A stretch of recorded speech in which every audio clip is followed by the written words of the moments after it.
Hello, my spooky friends, and welcome back, or welcome to my channel. I am so happy to see you, as always. Today, I have something a little different for you, and you may not have expected it from me, but at the end of the day, I'm just a girl, okay? That's what it is. So today, I wanted to kind of test the waters a little bit. I recently watched the Secret Lives of Mormon Wives. I know. I say recently when it was a bit ago, and I've kind of dove into this lore, and I wanted to do a video where I watch an episode and come here and chat with you about it. And we can just dive in to the tea together in a relaxing manner. So we will be sipping some tea today while I drink some coffee, because tea's gross.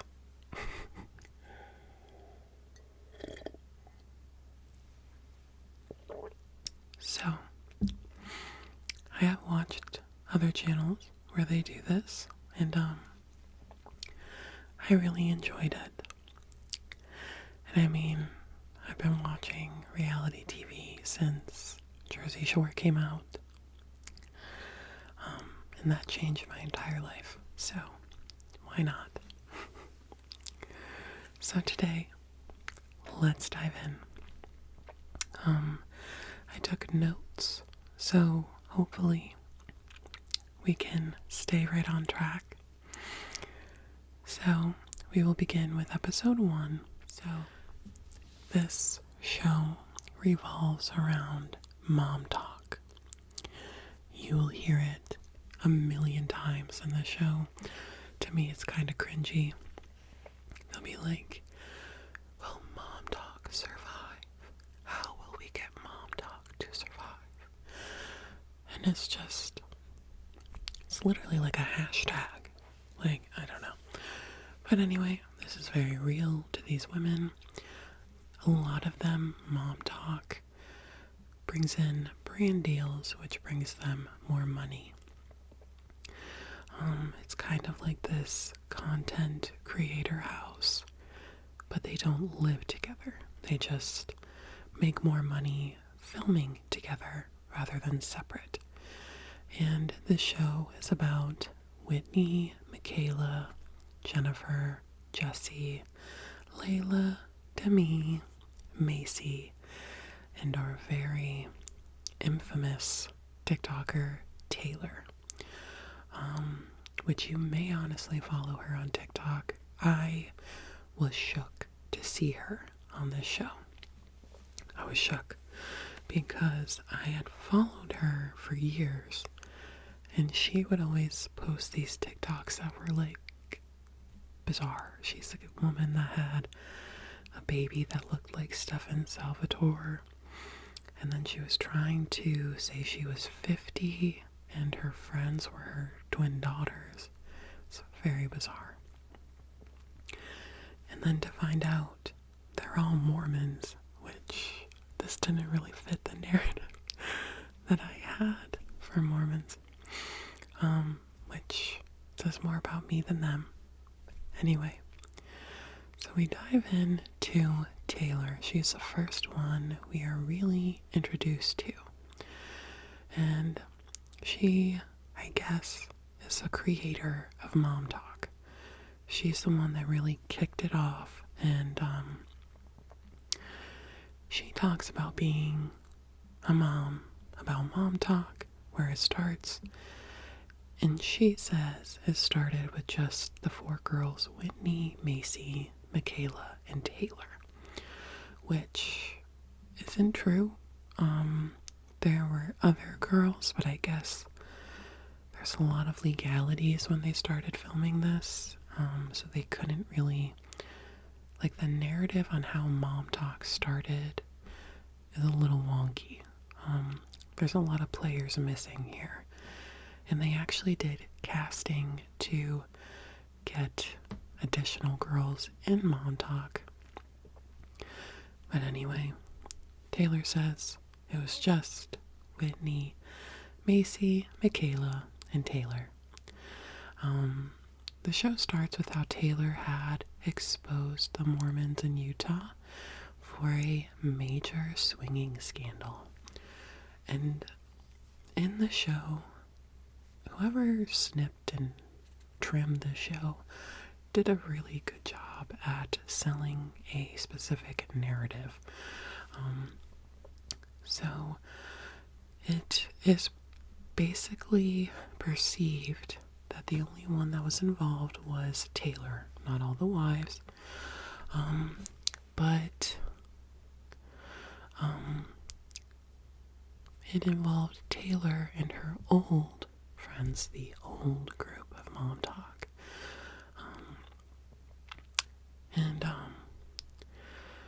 I've listened to podcasts after this, which are very helpful to really, like, make things make more sense. This is reality TV, but a lot of it seems a little staged, if you ask me. But I'm eating it up. So, I mean, they did the job. So, now the swinging scandal included prior members of Mom Talk that refused to come on the show just because Taylor was going to be there. And Taylor talks about how she just got a divorce and now she is dating a man named Dakota. And the first episode is kind of weird. It's a kind of weird setup in comparison to the second, which, come to find out, it's literally a year difference between the two. But Taylor and Macy meet up and go over the most recent things going on in their lives. And since Taylor has kind of exposed this swinging scandal and gotten divorced, the girls haven't really hung out in so long, which to me, like, these girls waited to hang out with Taylor until there was a TV show and cameras involved. The friendships in this, I just want to say, like, if you are having young girls watch this with you, make sure to tell them how this is not how friendships should be. That's my first thing. So, we are then kind of thrust into the drama in the first few minutes of the show. Now, the major person who was offended, which we are portrayed that she was offended by Taylor's video, where she says that she was swinging, and that all the couples were involved, which are the couples from the previous Mom Talk. But anyway, in the show, they portray it as Whitney. Whitney, which she is literally my least favorite one out of all of them, and probably yours too, if you watched the show. And it's sad because I watch her TikToks and I love her. I love her on TikTok, her personality, I love it. And it's very important for you to listen to podcasts outside of this show. Very important. I cannot stress that enough. I listened to Taylor Lautner's podcast with him and his wife. What happened there? First of all, what happened to Taylor Lautner? Anyway, in that podcast, Taylor interview Whitney, and she says she was upset about a different video where Taylor kind of exposed her marriage. It seems like Hulu edited everything to kind of make the villain, which Whitney really dives into that, and how she was really like caught off guard because of how the narrative changed from what it was. Like, a lot of things were clipped and a lot of things were cut, which to me is bizarre because the show was only 8 seasons long. But anyway, I feel like a lot of editing was done here to portray her as the villain. And, you know, every show needs one. They succeeded. So we then go from Taylor meeting up with Macy, going over the issues with Whitney and Taylor's life, to Taylor going home to her mother, Leanne. I love hearing my name in shows because I don't hear it enough. But Taylor's mom is kind of pissed at Taylor. Taylor already has a boyfriend and she's moving on really quickly, which her mom is absolutely right. The scandal with Taylor and her husband was huge. Taylor has not gone back to the church since. And it's kind of really destroyed her social status and reputation in Utah. And she just is moving on to Dakota, who honestly is a scandal just by himself. Taylor, we find out, has 50-50 custody with her husband, who refused to be on the show. We later find out that filming was delayed just because her ex-husband did not want her children on the show. There was a lot of drama there. So, Leanne is really upset that Taylor doesn't have her children more, and you see that her children are actually being taken care of by her mom when we're doing this episode. But anyway, Taylor's mom is just super brutal about Taylor's new relationship. Dakota, and this is nothing bad about this situation, but he is a recovering addict and has a lot of his own issues to deal with. And she's just she stresses that this just isn't the right time for Taylor or her children to be starting a new adventure like this. And Taylor drops a bomb that she needs to take a pregnancy test right after. And her mom loses her mind, which rightfully so. It's very irresponsible. Her mom walks off and she's almost in tears. She's so upset. And Taylor's mom even says, "I'm so sick of you screwing up this family." And you can tell that Leanne is a very religious lady, and she really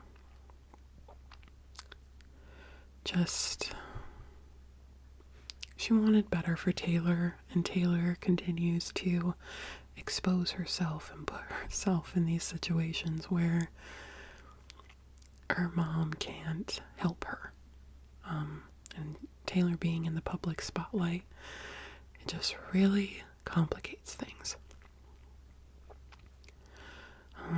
Taylor then just tells Leanne, "Well, I might be pregnant, so what are you gonna do?" We then move on to Jessie.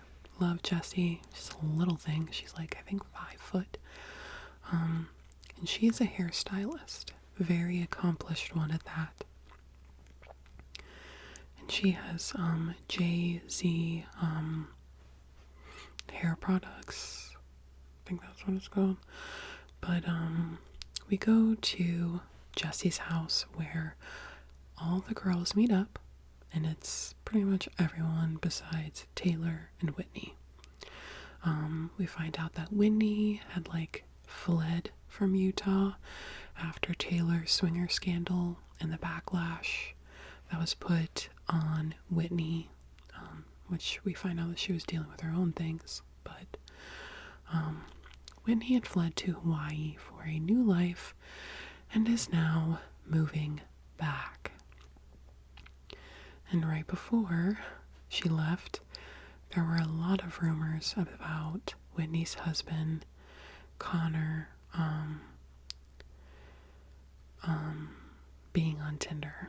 So the group are going into detail on what Taylor meant with soft swinging. She used that in her video where she pretty much exposed herself and many people.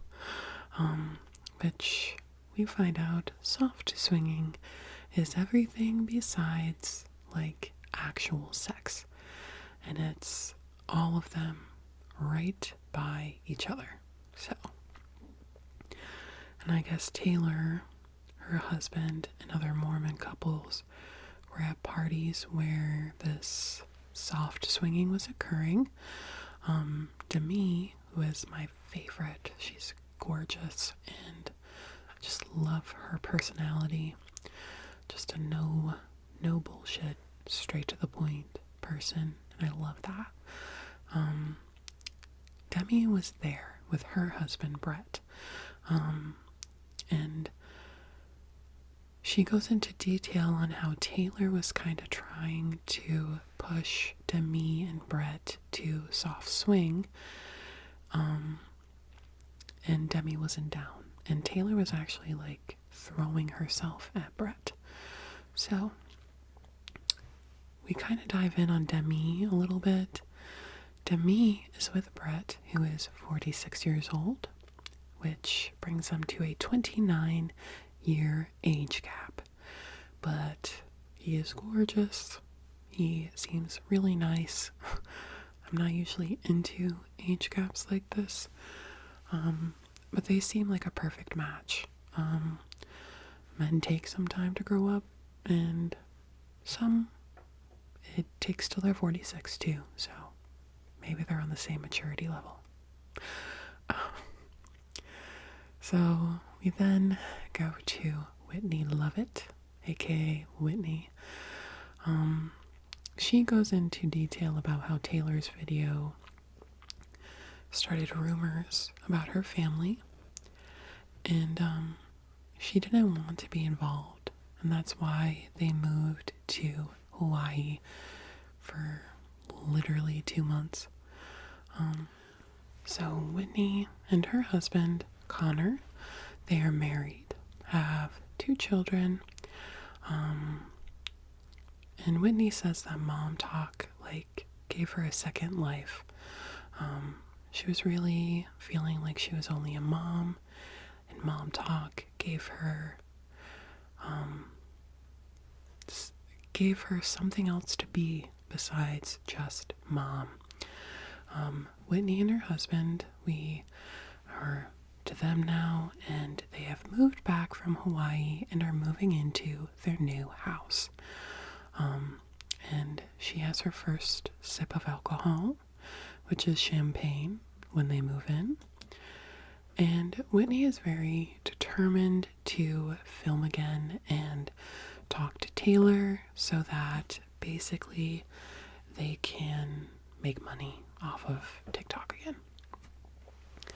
So we are then over to Michaela. Michaela, she is married to her husband Jace. They have 3 kids. She had a kid at 16. They were very religious, and it was very scandalous when she got pregnant. We do find that she has this chronic illness that affects her skin. You kind of see it makes her look really tired. And to be honest, we don't really get much of her personality in this show. Maybe it was just due to editing. There's a lot of people that we just didn't really get much of. Like, her personality seems like a doorknob to me. But again, we probably just didn't see it. So after we are introduced to Michaela, we find out that her and Whitney are going to have lunch with Taylor, because they're like the original, part of the originals. We're just missing Macy, really, but those two are going to have lunch with Taylor. And like, before Taylor even gets there, they're just talking crap about Taylor and laughing and joking about how Taylor got her boobs done. And Whitney says she has a lot of issues with Taylor and wants to get it out there. And then Taylor comes, and of course, these nasty women are like, oh my god, hi. And Michaela's like, did you get extensions? So the comments are true now. Like, these women switch up so quickly. So Whitney starts it by asking why Taylor posted the live where she says, no one is safe and everyone was swinging. Which Whitney thinks she's talking about her, and says that Whitney doesn't trust her and doesn't feel safe with her. Which I think that Whitney was just she was very concerned about her marital issues coming out. And I think she is really just trying to find out from Taylor if her husband was included. It just, to me, the video didn't seem like Taylor was exposing them. I think she was exposing the Mormon community, and the girls act like Taylor was trying to ruin mom talk, which it doesn't make sense to me, because Taylor makes a valid point, which is that these women are saying it ruined their lives, but then these same women were making funny videos and bashing Taylor to get clout and get all these views. Whitney says at the end of this literally disastrous meeting, she says, we'll have each other's backs, and Taylor is like, I can't tell these women I'm pregnant. Taylor's pregnant with Dakota's baby. Yeah, that's the first episode. So then Whitney dyes her hair, and her hair switches up a million times in this show. And we go to Whitney's house, where her and her husband Connor have a very deep conversation on camera, where he confirms that he was in fact on Tinder. Connor starts like sobbing about it and saying how he feels so bad that he hurt his wife, and his infidelity, Whitney being so religious, is like, this is a sin, and a major one, and she's worried to tell the group in case they'll hate him or judge her for staying with him. We're going to get more into Connor's infidelity in a moment.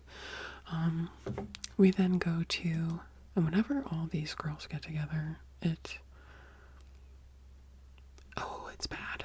So before all of the girls, everybody, including Whitney and Taylor, before they meet, Whitney tells them, I need to tell you guys something, which I don't know why you would need to tell everyone this, but it is reality TV, so you know.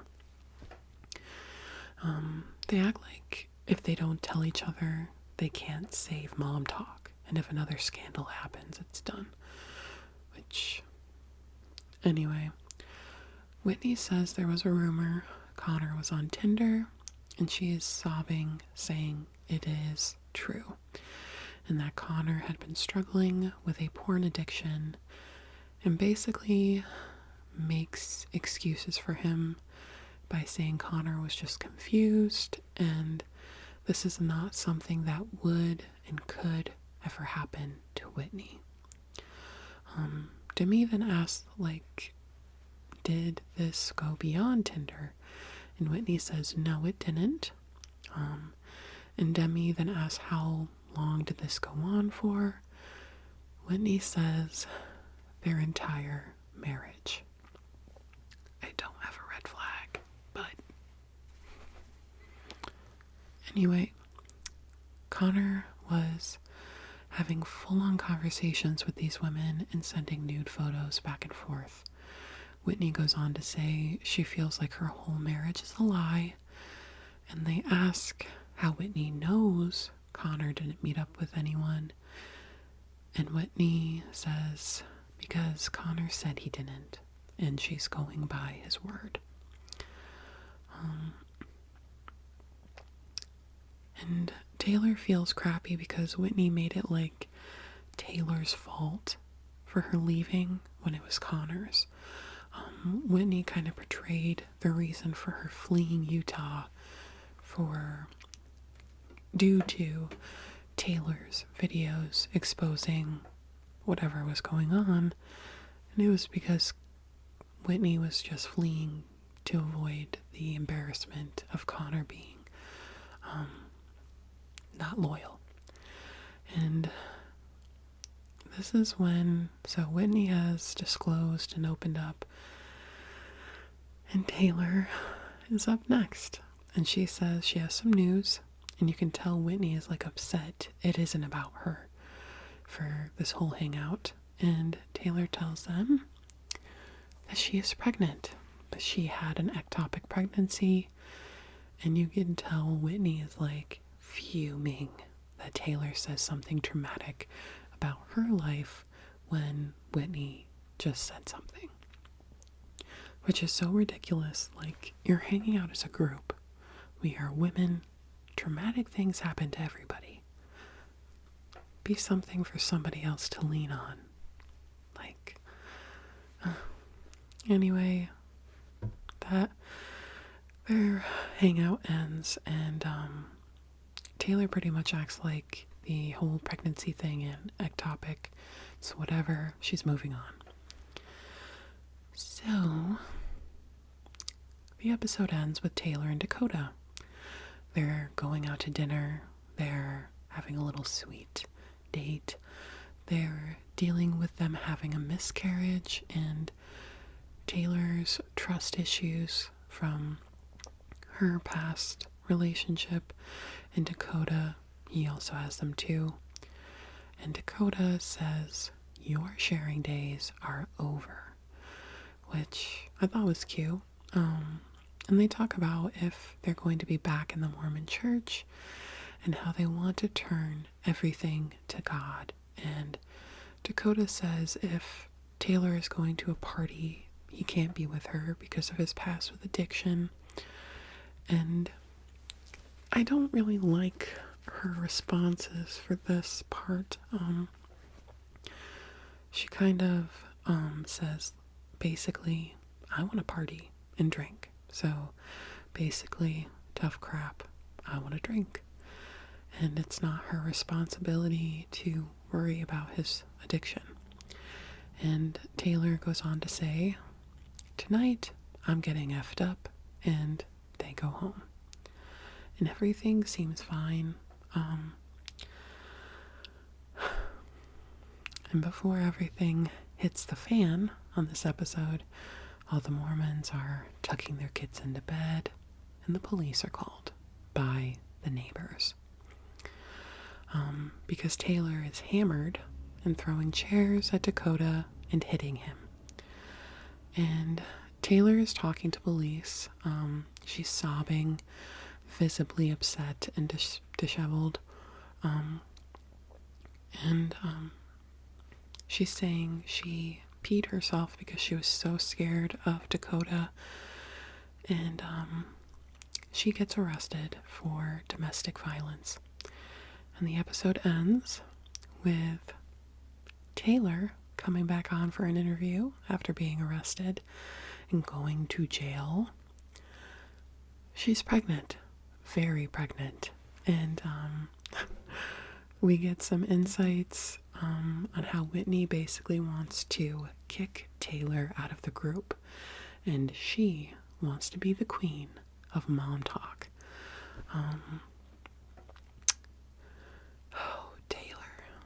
Taylor is such a mess, man. I love her, but she is such a mess. You think you would like go to some parameters to not become pregnant again. But anyway, she's pregnant again. And next time we convene, we will go over episode 2. The show, I feel like at first I was cringing when I watched it, and then I got deeper, and I think it's very funny, and it's a refreshing new reality TV show for us to enjoy. I was getting really tired of the Kardashians and stuff like that, just sick of it.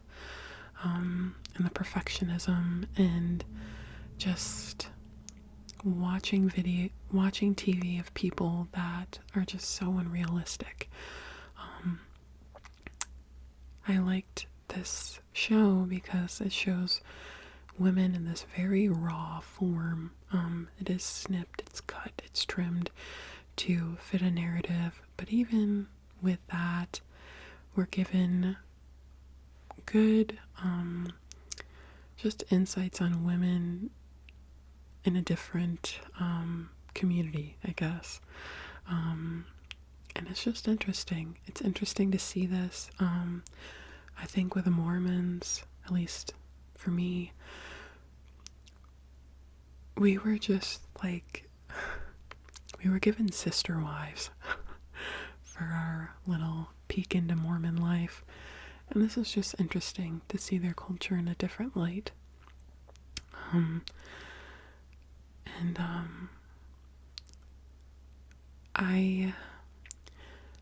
They're not the best representations of friendship, but when you see like Demi and Jesse together, and Layla, I think that's her name, those three, I think are good representations of good friendship and womanhood.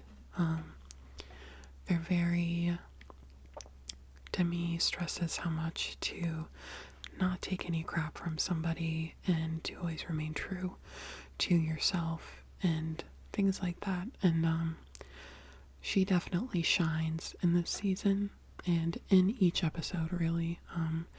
She's definitely a good time. So, and I do like seeing, they do go into like Jennifer and stuff like that, and we see these girl bosses, really. Women that have created lives for themselves, like Jessie. She has very educated, very skilled and crafted in her field. And we just see a lot of that, which I think is good. The other stuff is just minor things. So there are good things with this show. Let me know your thoughts in the comments below. And I hope that you enjoyed this video. Spooky dreams.